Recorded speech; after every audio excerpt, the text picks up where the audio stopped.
Père et du Fils et du Saint-Esprit, ainsi soit-il.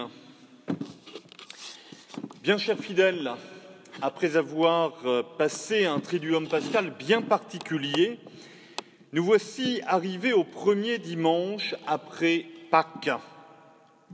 Il porte aussi le beau nom de dimanche in albis, puisqu'autrefois, après avoir porté leur habit blanc durant toute la semaine de Pâques, les nouveaux baptisés ou néophytes venaient de le déposer.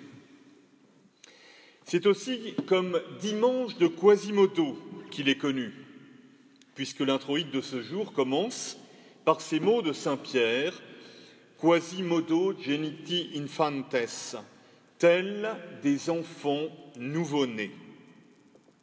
Depuis peu, l'Église le nomme également dimanche de la miséricorde. Que nous dit saint Jean dans l'épître d'aujourd'hui ? Mes bien-aimés, tout ce qui est né de Dieu est vainqueur du monde. Et la victoire qui a vaincu le monde, c'est notre foi. Quel est le vainqueur du monde, sinon celui qui croit que Jésus est le Fils de Dieu ? Cet épître, voyez-vous, nous rappelle très opportunément que nous sommes victorieux. Oui, mes bien chers amis, le temps pascal tout entier est un temps de victoire. Victoire tout d'abord du Christ ressuscité sur la mort, qui est la conséquence du péché. Victoire sur le péché lui-même, et victoire enfin sur l'instigateur du péché et premier pécheur, Satan. Ce n'est pas rien que cette victoire totale. C'est une victoire bien réelle, car la guerre est déjà gagnée, quand bien même il reste beaucoup de batailles à mener et à remporter. La manifestation totale de cette victoire aura lieu lors du deuxième avènement du Christ, lorsqu'il viendra juger les vivants et les morts. Saint Jean nous enseigne donc que nous sommes victorieux si d'abord nous croyons à Jésus, Fils de Dieu. Par la foi, la racine du salut nous est donnée. Aux catéchumènes d'ailleurs, lors de leur baptême, on pose la question « Que demandez-vous à l'Église de Dieu ?» La foi. Que vous procure la foi ? La vie éternelle. Ainsi donc, ce qui est premier, c'est la foi. Mais qu'est-ce donc que la foi ? Elle est un don gratuit de Dieu qui nous permet, si l'on peut dire, de capter la lumière divine. Elle est cette grâce qui vient d'en haut, nous permettant de connaître le mystère de Dieu et son dessein sur les hommes. Si Dieu ne nous donnait pas un accès à lui, alors nous ne connaîtrions presque rien des choses d'en haut. Il nous faut donc demander la foi, car elle n'est pas un dû, mais un don. Il nous faut souvent implorer Dieu de nous éclairer et de nous donner cette lumière sur les vérités surnaturelles qu'il a bien voulu nous révéler.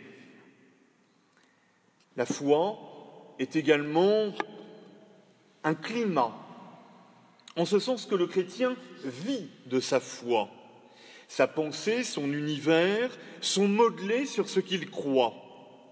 La foi doit avoir un impact réel sur le milieu dans lequel évolue le chrétien. Puisque le chrétien, par sa foi, voit plus large et plus loin que le monde, alors sa vie entière s'en ressent. La foi est également un combat. Le monde n'aime pas, en effet, qu'on lui rappelle qu'il existe un monde supérieur au sien.